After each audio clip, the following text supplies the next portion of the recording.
नमस्कार, आप देख रहे हैं अखंड आवाज न्यूज और मैं हूं आपके साथ ज्योतिका। आइए रुक करते हैं खबर की ओर। कल्याणपुरी के 21 ब्लॉक में तांत्रिक ने किया छोटे बच्चे से दुष्कर्म का प्रयास। पूर्वी दिल्ली थाना कल्याणपुरी क्षेत्र 21 ब्लॉक में दबंगों ने एक छोटे बच्चे और मां के साथ दुष्कर्म करने की प्रयास का मामला सामने आया है। आपको बता दें, बीते 10 मार्च की शाम को कल्याणपुरी के 21 ब्लॉक में साबिर बाबा नामक व्यक्ति, जो कल्याणपुरी के 21 ब्लॉक में तांत्रिक का काम करता है, तांत्रिक साबिर बाबा ने 21 ब्लॉक के छोटे बच्चे को कमरे में बंद करके बच्चे के साथ दुष्कर्म करने का प्रयास किया। बच्चे के साथ जब बच्चे की मां ने इस जानकारी की पुष्टि करने की कोशिश की तो बच्चे की मां के साथ भी दुष्कर्म करने की कोशिश की। जब बच्चे के पिता ने बच्चे और उसके मां को बचाने की कोशिश की तो बच्चे के पिता के ऊपर तेज धार हथियार से हमला कर दिया, जिससे बच्चे के पिता की उंगलियां भी कट गईं, जिसमें तांत्रिक साबिर बाबा के साथ कई लोग भी शामिल थे, जिसकी शिकायत थाना कल्याणपुरी को दिया है। जिसके बाद कल्याणपुरी प्रशासन ने आरोपी तांत्रिक साबिर बाबा और उसके साथ 4 और आरोपी के खिलाफ कई धाराओं में FIR दर्ज कर लिया है। फिलहाल आगे की कार्रवाई जारी है। देखिए मेराज अशरफ की खास रिपोर्ट में। नमस्कार, मैं हूं मिराज अशरफ। आप देख रहे हैं अखंड आवाज। इस समय मैं मौजूद हूं कल्याणपुरी के 21 ब्लॉक में, और यहाँ जो घटना हुई है कि 10 मार्च को एक ऐसी घटना सामने आई है जो बेहद शर्मनाक हरकत है। और यहाँ पे आपसी विवाद, एक छोटे से बच्चे को लेकर एक विवाद होता है, और विवाद इतना बढ़ता है कि जो मामला है वो काफ़ी हद तक बढ़ जाता है। और क्या पूरी घटना होती, आइए हम इनके पीड़ित के कुछ ज़बानी सुनते हैं कि क्या पूरा विवाद हुआ था। क्या आपका नाम क्या है सर? वसीम सैफ़ी। वसीम सैफ़ी। आप इसी 21 ब्लॉक में रहते हैं। जी। क्या विवाद हुआ था सर? विवाद सर ये हुआ था, हमारा बच्चा बाहर खेल रहा था। अच्छा। तो खेलते समय एक व्यक्ति है साबिर नाम का, जो तांत्रिक का काम करता है। अच्छा। तो वो मतलब बाबागिरी करता है, झाड़ फूक करता है। बाबागिरी करता है। और होली का टाइम भी था उस टाइम पे, एक दिन पहले की बात है। जी, जी। तो वो हमारे बच्चे को अंदर ले के और उसके 3-4 थप्पड़ जड़ देता तखड़े से। अच्छा, मतलब बच्चे हाँ। को किस बात पे ले गया था? क्या विवाद हुआ था? ना उसने कुछ बताया है और बच्चा भी कुछ नहीं कह रहा कि मैंने कुछ नहीं किया, लेकिन वो मेरे बच्चे को अंदर ले जाता है। अंदर ले जाके जो उसका थप्पड़ मारता खींच के और बहुत देर लोग उसको अंदर बंद रखा, बच्चे ने जो हमें बताया। तो वो जैसे कि बच्चा पूरी बात बता नहीं पा रहा, वो कह रहा था कि गंदे कुछ काम कर रहा था। अच्छा, बच्चे को अंदर ले गया और उसके साथ मतलब कि गंदे काम कर रहा था। अच्छा। तो कुछ अंधेरा करने जा रहा था, वो लाइट वोट बंद करने जा रहा था। जैसे वो लाइट बंद करने वैसे बच्चा खोल के दरवाजा और भग के आ गया। यानी अश्लीलता करना चाह रहा था वो। तो वो भग के आ गया। मैं घर पे नहीं था, उसकी मम्मी घर पे थी। तो मम्मी को आके उसने ऐसे बताया कि ऐसे बाहर जो एक अंकल जी हैं, मुल्ला जी, वो मुझे अंदर लेके गए और मुझे मारा पीटा और गंदे काम कर रहे थे। तो इतने में उसकी अम्मी पूछने जाती है तो उसने कहा कि तुझे और उसने कहा कि मेरे बच्चे को क्यों मारा? उसने कहा कि तुझे और बताऊँ मैं अभी? तो ना ये क्या बदतमीजी है? तो उसने जो है तू मैं करके जो है मेरी घरवाली का और हाथ पकड़ के अंदर खींचने की कोशिश कर ली फिर। घर के अंदर? हाँ, घर के अंदर। तो उसने कहा कि ये क्या कर रहे हो तुम? तो उसने कहा, तो फिर जो उसका यहाँ से दुपट्टा ही फट गया और यहाँ से फटा हुआ। तो मतलब उसके आपके वाइफ के कपड़े वपड़े भी फाड़ दिए? कपड़े भी फाड़ दिए। अच्छा। तो उसको जो है एक लड़का और आ गया फिर उसका, कि वो कहने लगे। क्या नाम था उसका? बाबा का नाम क्या है? बाबा का नाम है साबिर तांत्रिक। साबिर तांत्रिक। और लड़का का नाम क्या उनका? उसका अरफात। अरफात। हाँ, इन्होंने दोनों ने जो है उसके साथ बदतमीजी चालू कर दी। जिसके हाथ में, एक के हाथ में डंडा भी था, तो डंडे के जरिए से उल्टी सीधी बदतमीजी करी उन्होंने। जबकि उसको फिर नीचे गिरा लिया। तो उस पर मैं घर पे नहीं था, तो मैं आ रहा था नमाज़ पढ़ के। तो नमाज़ पढ़ के जैसे मैं आया तो मैंने देखा भीड़ इतनी सारी है, तो मेरी घरवाली के ऊपर चिपटे पड़े हैं सारे। फिर मैं जैसा आया तो मेरे ऊपर भी वो लोग चिपट गए। फिर मैंने अपने घरवाली को जैसे बचाया, तो बचाते समय मेरे लग गई उंगली में।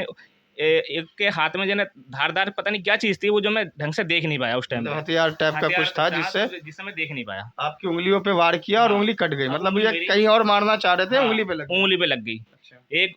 दो उंगली पे लगी, एक उंगली मेरी पूरी कट गई है। अच्छा। और एक पे पाई है, और मेरे कमर पे और हाथ पे सब में चोट लगी है, जो खुली दिखाई दे रही हैं।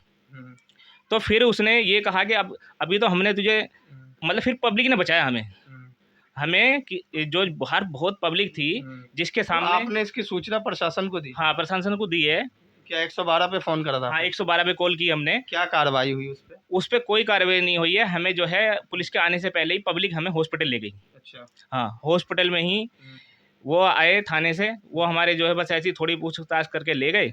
अब फिर जो है हमें रेफर कर दिया इन्होंने, लाल बहादुर वालों ने, बड़े हॉस्पिटल राम मनोहर लोहिया में। क्या लगता है आपको कि ये पूरी जो उनकी मंशा थी, कहीं ऐसा था कि बच्चों के साथ अश्लील हरकतें करने की कोशिश कर हाँ रहे थे? कोई ना कोई गंदा काम करने की। और जब आपकी जो वाइफ थी, आपकी धर्मपत्नी जब वहां जाती हैं इस चीज को रोक लगाने के लिए, तो उनके साथ भी अश्लीलता करना हाँ, चाह रहा था? अश्लीलता करना, वो कह रहा खुला कि मैं तो ले।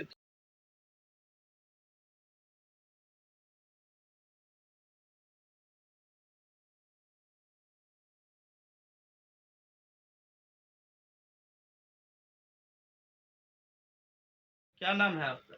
कमर जहाँ उस दिन जो विवाद हुआ, पूरा विवाद भी किस प्रकार से, मतलब आपके साथ क्या बदता कर रहे थे? मैं जैसे अपने बच्चे के बारे में पूछने गई तो उन्होंने कहा कि तू आई है अपने बच्चे के पक्ष में। मैंने कहा हाँ, तुमने ऐसे कैसे मारा मेरे बच्चे को। तो उन्होंने कहा, बड़े मियाँ ने एकदम गाली दी उल्टी सीधी बहुत ज़्यादा। मैं बोली तुम ऐसे गाली मत दो मेरे को। वो जो है उनका लड़का, उन्होंने मेरा हाथ पकड़ लिया एकदम। मैं बोली भाई तुम मेरा हाथ क्यों पकड़ रहे हो। फिर उल्टी सीधी गाली देने लगे दोनों बाप बेटे। फिर ऊपर से आए दो भाई उनके, एक भतीजा और एक भैया इमरान, और वो एक का और नाम है जाने क्या। मतलब 4-5 लोग थे, 4 जने। 4 जने थे। हाँ। और ये आपके साथ जो है मारपीट की घटना शुरू कर दी वहाँ पे, और बच्चे के साथ पहले से ही उन्होंने मारपीट कर रखी थी, उन्हें बंद कर रखा था। वो आए के एकदम से ही मेरे उसने यहाँ से वो पकड़ा। मतलब आपके जो है दुपट्टे उपट्टे खींच लिए और बड़े मियाँ ने तो दुपट्टा खींच लिया मेरा, और जो ऊपर से आया इमरान नाम का लड़का, तो मेरा एकदम यहाँ से पकड़ा उसने। तो मैंने अपने आप को बचाने की कोशिश करी, तो फिर मुझे ना एकदम लात मारी उसने। हाँ, फिर मैं गिर गई पीछे को, बचना चाहा तो मैं पीछे गिर गई। फिर ये आ गए एकदम से ही, इनके ऊपर हमला करा, डंडा ले रखा उनने बहुत बड़ा, मारने लगे तो एकदम इनकी उंगली में लग गई। फिर ये उठ कर भगल लगे इधर को। तो आप देख रहे थे कि किस प्रकार से यहाँ पे जो इस 21 ब्लॉक का जो ये हालात है थाना कल्याणपुरी क्षेत्र में, ये लॉ एंड ऑर्डर का क्या यहाँ पे महत्व है, क्या वैल्यू है, किस प्रकार से लोग इसको मानते हैं, ये आपके सामने पूरा जो पीड़ित है उन्होंने बताया आपको। और प्रशासन की क्या कार्रवाई रही, ये भी लगातार जो है पीड़ित के ज़बानी आपने सुना है, इनकी ज़बानी प्रशासन लगातार क्या कार्रवाई कर रही है। जिस प्रकार से अपराध पूर्वी दिल्ली में जन्म लेते हैं, आज ये छोटी-छोटी जो विवाद है, छोटे-छोटे जो घटने हैं, ये काफ़ी बड़े आगे चल के ये बड़ा हो जाता है, लेकिन प्रशासन इस पे रोक लगाने के बजाय इसको शह देती नज़र आ रही है। आपको बता दें कि ये कोई ऐसी मतलब छोटी-मोटी विवाद की बात जो तब होती जब उस बच्चे को तंबी देकर छोड़ दिया जाता या 2 हाथ लगाकर, लेकिन उसके साथ जैसा कि बच्चे के पिता बता रहे हैं कि उस बच्चे के साथ अश्लीलता की भी कोशिश की गई और उनके माता-पिता के साथ भी बदसलूकी, बदतमीज़ी, अभद्रता की गई है। लगातार उनके साथ मारपीट की गई, जिसका आप देख सकते हैं ये हाथ पर जो बैंडेज लगा है, इसमें एक उँगलियाँ जो है इनकी शहीद हो चुकी है, कट चुकी है। और उसके बाद भी इनके पक्ष में प्रशासन क्या कार्रवाई कर रही है, आपने खुद सुना होगा कि आरोपी खुलेआम घूम रहा है। कल को इनके ऊपर कोई बड़ी दुर्घटना भी हो सकती है, कोई बड़ा हमला भी हो सकता है, लेकिन प्रशासन मौन नज़र आ रही है। ये पूरा क्या मामला है, हम आपको लगातार अपनी खबरों के साथ बताते रहेंगे। तो आप देख रहे थे किस प्रकार से मैं आपको पीड़ित की पूरी कहानी उनकी ज़बानी सुना रहा था। देखिए कितना इंसान कितना इस प्रकार से हो जाता है कभी कि इंसानियत भूल जाता है। किसी मतलब एक छोटे बच्चे के विवाद को लेकर विवाद इतना बढ़ जाता है कि बच्चे के माता-पिता के ऊपर आक्रमण कर देते हैं। क्या ये बाबा जो हैं जिनका नाम साबिर बताया जा रहा है, क्या इससे पहले भी उनके साथ उसने ऐसी कई घटना को अंजाम दिया है, या उसका ये पहली ऐसी घटना? अगर ये पहले ही से अगर ऐसी कोई घटना कर रहा है तो प्रशासन को उसके ऊपर सख्त कार्रवाई कर उसके मनोबल को तोड़ना चाहिए।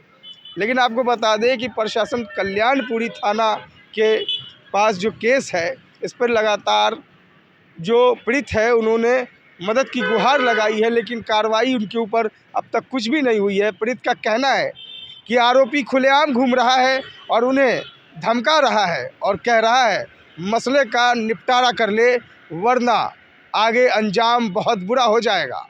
ये सुनने के बाद सोचिए कि एक ऐसा इंसान जो आरोपी के जस्ट बगल में रहता है, बहुत ही पास उसका मकान है, और उसे जब ऐसी चीज़ें सुनने को मिलेगी तो उसके अंदर कितना खौफ बढ़ जाएगा। लेकिन प्रशासन को इसकी पूरी मदद करनी चाहिए। वहीं प्रशासन मौन नज़र आ रही है, लगातार पीड़ित जो है मदद की गुहार लगा रहा है, लेकिन थाना कल्याणपुरी की तरफ से उस व्यक्ति पर कोई कार्रवाई नहीं हुई। आरोपी खुलेआम घूम रहा है, उसे धमका रहा है। घटना यही नहीं रुकती। आपको आगे बता दें कि जो पीड़ित व्यक्ति है उसे जब घटने के बाद जब उसके साथ अभद्रता हुई, मारपीट हुई, उसके हाथ को काट दिए गए हैं, उंगलियों को काट दिए गए हैं, तो उसे जब लाल बहादुर ले जाया जाता है तो वहाँ भी उसको रेफ़र कर दिया जाता है। सोचिए कितना गंभीर चोट आई थी उसे, लेकिन प्रशासन एक छोटा सा इंजरी बता करके उस मामले को रफा दफा करना चाहती है। ये थाना कल्याणपुरी है और यहीं का ये पूरा विवाद है। और यहाँ पे जो गुहार लगा रहे जो वसीम है, प्राची है, प्रशासन से लगातार अपने इंसाफ की बात कर रहा है, लेकिन अब तक प्रशासन उसे कोई इंसाफ नहीं दे रहा है। मुकदमा दे चुके हैं, 10 तारीख का ये पूरा विवाद है और आज तारीख 17 मार्च हो चुका है, लेकिन आरोपी प्रशासन के गिरफ्त से बाहर है। सोचिए इतनी अश्लीलता करने वाला उस बच्चे के साथ अश्लील हरकत करने जा रहा था, जैसा कि बच्चे के पिता ने बताया, और बच्चे की माता के साथ भी अश्लीलता कर रहा था। उनके कपड़े फाड़ दिए गए, जैसा कि विक्टिम बता रहा है अभी कि वहाँ पे जो मौका वारदात पे जो घटना को अंजाम दिया गया, उन सारी बातों को रो रो कर कलप कर प्रशासन से गुहार लगा रहा है, लेकिन प्रशासन मौन नज़र आ रही है। इसके पीछे क्या कारण है, इस पे चाहिए पूर्वी दिल्ली डीसीपी को सख्त निर्देश देकर कड़ी कार्रवाई करे और इस पे जांच बिठाए। आरोपी जो भी हो उसे सज़ा मिलनी चाहिए। एक जो बाबा है जिसको झाड़ फूँक का ये कार्य है उसका, आखिर उसके अंदर इतना मनोबल कहाँ से आता है? ये आपराधिक मामले को अंजाम देने के लिए इतना उतावळू कैसे होता है? उसके पीछे किसका ये सपोर्ट है, किसका हाथ है? इस पे पूरी जांच होनी चाहिए और आरोपी को सज़ा मिलनी चाहिए। आप बने रहे लगातार अखंड आवाज़ न्यूज़ के साथ। कैमरामैन जितेंद्र के साथ मैं मिराज अशरफ, अखंड आवाज़ न्यूज़ दिल्ली। इस खबर में बस इतना ही। बने रहिए अखंड आवाज न्यूज के साथ।